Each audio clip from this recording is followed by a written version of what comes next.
Welcome, everyone, to another edition of TradeView Live. I'm glad to be back. Kyle, thanks for covering in my absence while I was on a little fall break trip to New England. We've got a lot to talk about today, sort of jam-packed agenda. Again, I'm your host, Ben Tracy. I lead strategic business development at Vizion, joined here by Kyle Henderson, our CEO co-founder, and a new guest, Daniel Baines, advisor and trade compliance expert. We're looking forward to getting your input. Dan, why don't you just give a quick introduction to your background before we get started? Yeah, sure. Thanks, Ben. And thanks for having me on today, too. I have a risk management background. So the start of my career was in data analytics for forensics and investigations. I did a lot of work with financial services companies in the middle of my career, looking at financial crime and money laundering. And I spent 11 years with Exeger, who does screening, adverse media, third-party risk management, and supply chain risk management. And so I got deep into the data that's available to comply with regulations, to understand and action risk, and in many cases to gain competitive advantages too. So that's my background and the perspective that I'll be bringing today. Great. Thank you. Thank you for joining. All right, Kyle, let's, for anyone new that hasn't joined before, what is TradeView? Thanks, Ben. So the quick plug, TradeView, industry-leading trade intelligence platform. Get access to insights and info down to the individual shipment level for 57% of all containerized freight shipments globally, 3 times more than any other solution or platform out there. It's also forward-looking with profiling of 1.5 million companies with 90-day trade forecasts, looking at supplier and product networks that get mapped out in great detail. Oh, and there's also AI research capabilities, which we know helps us a lot when we're putting these presentations together, sitting on top of so much data. More than 900 million shipment histories we sit on top of. So TradeView is the tool we use to put together a lot of these insights and drive these sessions and occasionally pull up live to answer your questions. So if you have questions, comment in LinkedIn and we will work to get you an answer here in this live episode. But there's my shameless plug, Ben. And speaking of the data we're about to walk through, we've got a lot of different views. There's a lot going on in the world of global supply chain and a lot that we want to share from the TradeView platform. But where does this data come from? So this data comes from a variety of different sources. It is driven by data connections we've built with ocean carriers, rail carriers, AIS vessel tracking, booking platforms, you name it, we probably connected to. We've built more than 270 different data connections over the past 5 years to understand global trade in great detail. And often we get asked this deeper question when we start sharing some of these details, especially when we say trade forecasts. But how can you forecast the future? Yeah. Well, like I said, a key data input is booking data for ocean freight. And so we receive that booking data when the booking is made. And that allows us to see shipment information and details before a shipment ever departs its origin. Therefore, we actively track it all the way to its destination. And that helps us figure out the flow of goods and effectively trade at the lowest level or the highest level far in advance and be able to provide extremely accurate forecasts and estimates of what is going to arrive where, when. Wonderful. Thank you for that additional detail. And we've got a lot of pre-built views we want to talk about today. Definitely want to get Dan's take on a lot that's been happening. There are also a lot of other topics that we might have time to get to at the end. So these are all the things that we've been writing about, we've been thinking about. We have content out there on our resource hub. We have different data views breaking down some of these stories and these topics. So everything from USTR to port congestion in Europe, Argentina's pre and post Malay economic agenda, coffee coming out of Brazil. You've got a list of different topics here. For all the attendees and audience members here, please comment in the chat if one of these topics speaks more to you and what you're concerned with in the world of global supply chain topics. And we'll make sure we come back to it before we wrap up the session here today. So again, take a quick glance at these. If any of these seem like they're more important than others, drop a comment in the chat, and we'll make sure we talk about it. So without further ado, let's give a quick recap to the audience on what's happened in the last few weeks as of the end of last week in global bookings, U.S. import, and then, of course, the main topic of interest, which is China to U.S. Bookings. What's happened since we last spoke, Kyle, 2 weeks ago? Well, as you can see, the general trend kind of year over year for global bookings has been a year-over-year change, typically to the beneficial side. So, if you go back to September 22nd week, 13%, week after that, 33%, pretty neutral the week after that, which makes somewhat sense because that's China Golden Week, and China represents a large volume of bookings worldwide. Higher October 13th, but then kind of back at the normal amount year over year, just a slight increase over this effectively week the prior year. So not too much to point at, I think, in terms of headlines or stories here, but luckily for a change, all things appear to be relatively normal.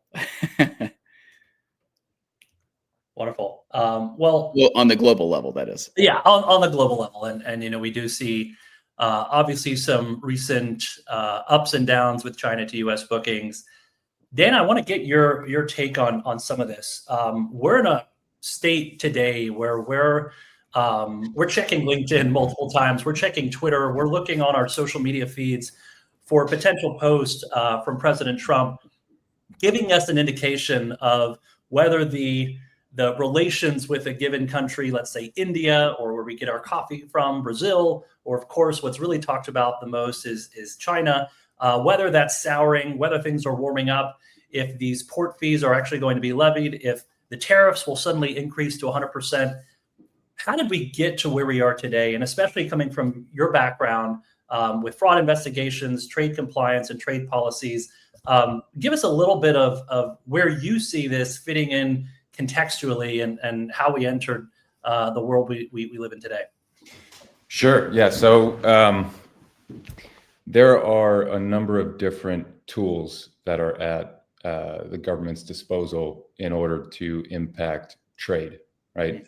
There's embargoes and sanctions, there's tariffs, export controls, et cetera, that all will impact, depending on the timing of it and the purpose of it, impact trade lanes and where companies are now trying to source the materials that they originally were getting from a certain jurisdiction, right? Or from a certain company, all the way down to the minutia. And over the past several years, and specifically this year, right, with Liberation Day, the specific tools that the government's using are, well, right now, tariffs, right? But also in the past few years, of course, sanctions, embargoes, et cetera. So you look at things like the UFLPA, right? That's one of them a couple years ago. It's kind of older news at this point, but still fully relevant to how companies need to adjust their supply chains. You look at even last night, right? The news coming out that now there could be a trade agreement, tariffs are coming down from China. All of these little pieces of information that, again, we're checking LinkedIn and blog posts and so forth to try to get information on live is impacting the way that companies are then adjusting their supply chains in order to be competitive. And so that's kind of the background on the different tools that are in play, some of them of which are being used actively today. And I would say over the past year in this administration it's been a bit of a guessing game, and it's a little bit chaotic, right? Because depending on the tweet that comes out or the tariff that's implied, it has serious ramifications on how companies then can trade. And so just as much as a new tariff could be announced against India, for example, because we're not happy with the energy products they're purchasing from Russia, we see sanctions all of a sudden announced overnight, seemingly. I'm thinking specifically the president of Colombia, who was implicated as not doing enough to prevent drug trafficking, and President Trump stepping in and sanctioning him as an individual leader of a large trading partner in Central America. So it seems that the fast-paced nature of what's changing in terms of not only trade policy, but any economic policy or sanctions that we have against other countries or individuals, leaders, and businesses within those countries, that's moving at a faster pace than really ever before. I totally agree. And part of that too, I mean, the big part is it's about the leverage and control and influence that can be applied on these leaders, on these jurisdictions, because the U.S. is such a large player with the largest economy out there. Any type of sanction or tariff or control that's put in place on these jurisdictions, like the Colombia example that you just gave, hey, we're not happy with the way that you're handling something. Therefore, we're going to do something that's going to really impact your economy unless you can change, right? And that trying to get the right response from those jurisdictions to comply is, it's a big lever to pull. The effects on the companies, though, that need to get around that is very impactful. Yeah, and there's been a whole lot of, let's say, seesawing, especially in the past few weeks, as we look at the USTR port and vessel fees and the Chinese equivalent, and when those got put in effect. Because even if we were looking down here in terms of our China-US bookings, we had quite a surge into September in anticipation of those fees coming into effect October 14th, et cetera. So there's actually potentially a chance to get some freight into the United States from China at that time. But we also see, while there was a drop that first week of October, which is always a weird week with it being Golden Week, this is a pretty sizable year-over-year difference this week in terms of bookings being placed. And it's tough not to say that the USTR ports and fee vessel fines and fees are directly impacting that. And then this morning it gets announced that, hey, there's going to be a 1-year hiatus on this. Yeah. So I don't know if this is a taco moment or not, but no, I think my biggest question will be if we follow this on a daily basis, and this is maybe something we can put out as a follow-on next week, which is daily China to US bookings. Are we going to see that suddenly surge now that there's this sort of truce announced? We're reducing our tariffs from, I think, 57% down by 10%, which is really the fentanyl tariff that we'll be removing. China's relaxed their restrictions on precious metals. As you said, the port fees are now going to be on hold for another year. Do we now see the China to US bookings begin to take off? That's really what I'm excited to watch.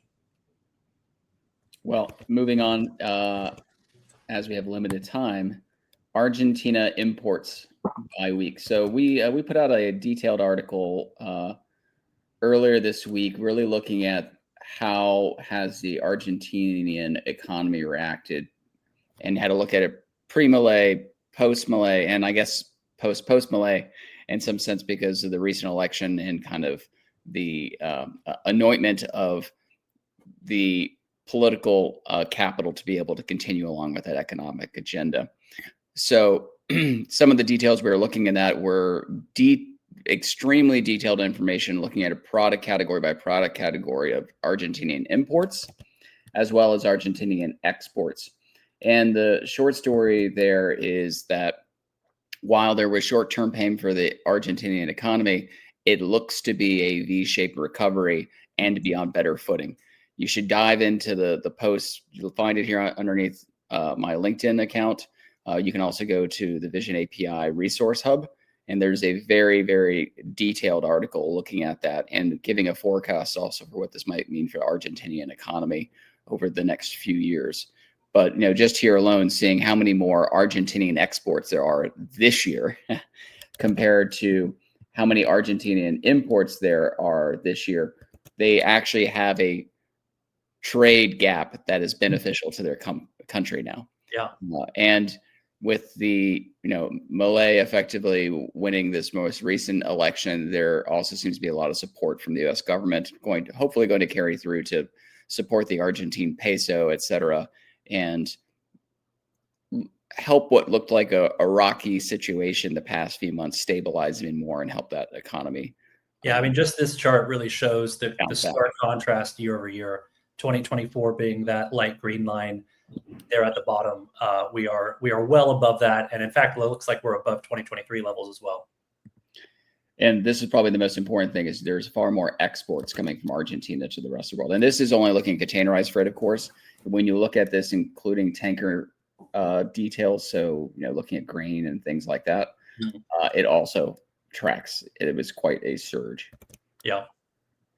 But going around the news carousel, U.S. and South Korea trade agreement. Maybe you want to hit this update for everyone, Ben. Yeah, I mean, this is a really interesting one. I mean, when you think about our relationship with South Korea, especially when we talk about chips, which is sort of one of the buzzwords of the day with global trade, chips in relation to AI explosions and data centers, and who are we going to get our chips from? Who do we want to make sure isn't getting chips that we might not want? And obviously, what's going on with NVIDIA and Intel in recent months. I think the trade agreement with South Korea makes a lot of sense, especially alongside some of the other countries like Cambodia, Malaysia, and Vietnam, to be able to have stable relationships with these countries, I think gives leverage with what we're trying to put in place with China, right? Hey, you're not our only source for some of these goods. We're increasing our trade agreement and some of the investments with someone like South Korea. I think that's an important point of leverage. And Dan, for your background, the supply chain and security might be especially interesting with the partnership enhancements for more resilience and export control coordination. Maybe in general, you could give some 101 information to the audience about what is export control coordination and how sophisticated is that nowadays, and how much more sophisticated could it be? Yeah, it's getting more sophisticated, that's for sure. The amount of data that's available now to aid in export control for companies that are responsible for doing that type of screening and monitoring is, I mean, it's night and day from where we were, right? So the way that these things are generally handled is there's an export control list, there's types of products, there's companies that are listed there that companies need to screen to make sure that they are not selling products to these companies that they shouldn't be. So that includes things like dual use goods and stuff like that. And it's a list, right? So you do a screening on the list is generally how companies have handled this in the past. The data that we have access to now and in the platform is so far beyond that, where it would be generally easy in the past to have a diversion of product from your customer, then sell on to someone that would be listed on the export controls list, right?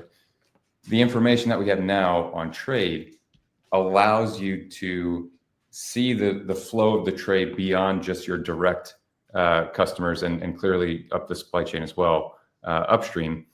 But that allows for better monitoring of this type of risk. So to comply with the letter of the law, so to speak, in a more intelligent fashion. And so not only with the actual trade routes and stuff, but in addition, it's the family trees of these companies. It's the owners, the controllers, the influencers of these companies that we have access to all that data now. And so the export control coordination that we're seeing here is going to add to the wealth of data and information that we have, so that we can do the advanced screening and investigations to make sure that these products aren't going to the wrong places. Wrong places being, of course, in coordination with those lists. And a small example of that kind of family tree information, we put out a long form article last week, I believe, on Nexperia, chip maker relation, connection with Netherlands, connection with China, et cetera. But there was a lot of details, not just about their multi-tier suppliers, but also their multi-tier customers. And to Dan's point, that multi-tier customers is a new area of technology and data availability that, if you go back 5 years or so, it just was something of a fog of war kind of scenario. You just did not have much information about what was going on. Yeah, That's makes right. sense. But sticking on South Korea, U.S. weekly bookings, looking pretty relatively on par in terms of the past 2 years. So kind of more in this kind of flat space in general, tracking against 2024 and 2023. But if we start looking at some more detailed inputs for different product categories, South Korea to the U.S., so electronics, relatively similar to what was going on in 2024, some spikes and dips a little bit in comparison, but nothing too off the trend. And then South Korea to US for vehicles. So similar story here, not shifting around too much. If we go back to 2024, there was a lot of spikes earlier in that year, but I'd say, comparing these two trend lines, it's relatively comparable. And a lot of this makes sense. I mean, when you look at the agreement and how it was, advertised and what was highlighted, it was more so to increase U.S. exports to South Korea, whether you have the agreement with Boeing or the commitment to buy a certain amount of liquid natural gas products. I think about that direction of the trade relationship and the fact that the tariffs on goods coming from South Korea to the U.S. has not been lowered.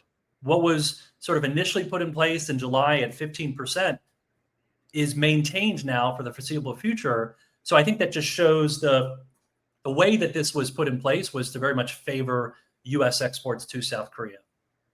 Now, this one is a touch interesting, though, just looking at kind of machinery, heavy industrial machinery, et cetera, and just generally trending down last year. And this year kind of continuing that trend slightly down. But, if you put these two lines essentially end to end, you could see it more as just a general trend line down, but that trend may have stabilized a bit here. So not seeing in terms of containerized freight much change in the trend. Now, it'd be interesting to do a bit more of a deep dive story about what is driving this shift in machinery exports from South Korea. That could be a whole host of things, such as just being more sophisticated exports, being electronics, perhaps electronics capital of the world. There might be a few other countries throw their hat in the ring to say they want to compete for that. But, this is the story with many economies over the past several decades across Asia, going from heavy machinery to more sophisticated electronics, et cetera. And so it'd be interesting to do a deeper dive on this story. Yeah. Plastics, somewhat comparable as well. Yeah. And time to shift over to another topic, which is touching a little bit on the port congestion around North Europe. And we have here an actual screenshot from the TradeView platform pulled up, speaking directly to the port of Rotterdam. And it's been a question since earlier this summer. Labor disputes across North Europe, different labor unions, both on the water side and the land side, a lot more on the land side in general. But it looks, especially for as of yesterday, I believe, we were looking at a more stable performance in Port of Rotterdam, but not necessarily great performance per se. Yeah, so it's stable, but it's stable in a bad way. Yeah, so it's a lot more vessels waiting around to get to berth. You can see that in this cluster of vessels out here, et cetera. And then you're seeing the berthing zone in here. But we're 2.1 days, which is it's a much longer wait time than usual if you go back and look at this last year or so. And then even vessel berth to discharge. So it's taken a decent amount of time to get containers off of the vessels. But then the dwell time on land, 4.2 days. And that's a touch longer than what you want or expect. And that's very much being affected by the labor strike impacts. But we're monitoring this every single day. If you're needing more extremely granular performance at the container level and how it flows, we calculate this for all major ports worldwide. It can also drive down to a lot of the terminals. So, but short story is for planning. And short story is if your logistics provider, your carrier is saying, hey, your goods, your vessel carrying your goods is arriving into Rotterdam today, you can expect it to take over a week for that container to actually exit the port. Yeah, that's a little bit of buffer time baked in there, right? Yeah. For your planning, anyways. So Asia to U.S. trends 2025. We pulled up a number of different countries here. There are some interesting stories. I mean, Thailand, Malaysia, Vietnam. You can see Thailand relatively flat, Malaysia relatively flat, Vietnam ticking up. I mean, we were talking, I think, the last TradeView Live about Vietnam has now become the largest exporter of apparel goods to the United States. But Cambodia, this is an interesting one. That's quite a meaningful spike up from where they typically are. And you could see they're kind of trend, usually below 5,000 TEUs per week. To now, we have multiple surges, certainly above 10,000, getting close to 15,000. But there might be a bit more story here. And overall, I mean, when you look at these 4 different countries, clearly Vietnam just overshadows the other 3. One of the biggest alternatives to imports from China. But what's interesting is Cambodia is beginning to tick upward, almost overtaking our import volume from Thailand. And that's what's I think most interesting is out of these 4, Cambodia in particular has shown the most dramatic increase this year. And I think our obvious next question is, okay, how does this compare to the year before? And 2 kind of quick notes here. As of right now, the effective tariff for Thailand and Cambodia is about 19% coming into the U.S., about 20% for Vietnam. There was a lot more kind of threat around Vietnam earlier this year, but it'd be kind of interesting. And Thailand is a strong U.S. ally in the region as well.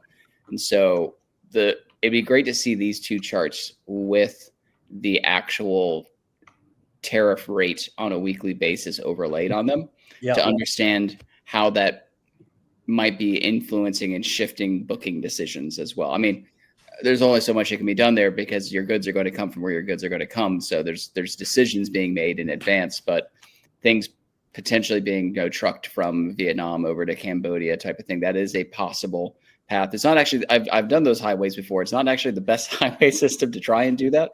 It's actually kind of a sketchy border crossing at times, but there's potential there. So let's jump ahead a few slides. With the sake of time, I want to get to the Cambodia specific year-over-year comparison. So this is 2025 against 2024 and 2023. Out of the 4 countries, by the way, this shows the most dramatic increase, specifically around that point in time, right after Liberation Day, when sort of the temporary truce was announced, and clearly favoring imports from Cambodia more than any of these other Southeastern Asian countries, alternatives to China. Cambodia is taking off. And I don't know from your perspective, if you want to speak about, what Cambodia represents when we think about sanctions or trade policy, whether it's the fentanyl traffic or forced labor regulations. Is there something that sort of clicks for you as to why Cambodia would be showing such a dramatic increase? I think a part of it would be, a part of it's certainly tariffs, right? Starting there with your comment on Liberation Day. And I think the expectation here and what we're seeing on this chart is, it takes a certain amount of time to form new relationships outside of your current supply chain, right? And so Liberation Day comes, there's a big tariff on China. People are looking elsewhere. There's certainly some of that from sanctions too, as you mentioned. So going back a couple of years on the UFLPA, there's certain products coming out of China that are higher risk, like cotton, for example, from the Xinjiang region. And so folks had to look elsewhere as well to source that type of material. And so, I imagine Cambodia is one of those locations as well that's going to be exporting things like, garments, footwear, and so forth, which I would imagine is a big part of what we're seeing here on the chart. And they have a number of trends that have been helping them over the past few years that are just now kind of coming into full effect, right? So, Cambodia specifically, certainly like a revitalized manufacturing sector. So a lot of garment, a lot of footwear, and non-garment manufacturing. But there's also been new trade deals, a regional partnership with the RCEP, bilateral free trade agreements, a lot of, with China, Korea, UAE, et cetera. They've also had a lot more diversification in agricultural exports. And there's been a lot more FDI the past few years as well. part of the reason here is Cambodian labor is one of the cheaper labor options in Southeast Asia. And so there's some things at play here that may finally all be kind of coming to a head, capital investments potentially more than a year ago. Yeah, especially when we think about alternatives for textiles or cotton. I'm thinking in particular India as a potential source for textiles, but our tariff right now on India is 50%, which as of today is actually even higher than what it is on China. So what I think about with this increase in Cambodia is that there for the foreseeable future, will we see this increase sort of stabilize and remain as high as it is? Or now that things have normalized with China, will those bookings from Cambodia to the US actually begin to go back down? I don't know. If I was to make a bet, I think it's gonna be good in terms of Cambodian growth for quite a while because the investment's been made. They are the cheap labor source now. So yeah. And like you said, Dan, once you start forming those new supplier relationships, it's really hard to say, well, okay, what we did last month, we're going to go switch back to what we were doing 6 months ago. That's exactly right. And you're also diversifying your risk there too. As we mentioned before, the kind of chaotic type nature of what we've been experiencing, you're diversifying risk if you're China plus one kind of a relationship. Like, okay, yes, we still have some in China, but we're also now in Cambodia. I wouldn't foresee that going back to, okay, we're all in China once again. Yeah. Yep. It's because this is always a hot topic, or at least in the recent weeks, the rare earth minerals. So China, the US, just kind of seeing behavior earlier this year in kind of response to, there is a lot more heartburn around getting rare earth minerals out of China to the US. You can kind of see the relief that happened with the tariff suspensions or temporary suspensions starting in May, and then kind of up and down. But now we're getting back down to the lowest levels we had seen. Now, granted, this is looking at a smaller data set. We're talking about TUUs here, and we're 2025. We're looking at 21 for this category for China, the US. So that's pretty small data set, and so it can vary wildly. But this is the intel we have at the moment from containerized freight perspective. Yeah. So these export controls from China limiting the rare earth metals that the US can get, if these are now lifted, will we see a spike like we saw in week 22, where it was over 400, almost 400 TEUs? Or at the end of 2024, where it looks like, what is that? Almost 550 TEUs. Yeah, it might be close to 600 even, yeah. So when the floodgates open, do they really open at that level? And specifically these rare earth minerals, I would not be surprised in the next few weeks to start to see those spikes return. All right, I think that's a wrap, unless there's any special topics. I didn't see any comments come in requesting anything. So Ben, you want to sign us out? Yeah, thank you all for attending. And Dan, thank you for joining as a guest. This was great to have you on. And yes, we'll be back again in 2 weeks. And please reach out again with your feedback, your comments. They're always helpful for the content that we want to cover. But have a good rest of the week and happy Halloween. Thanks for having me. Take care. See you. Cheers, everyone.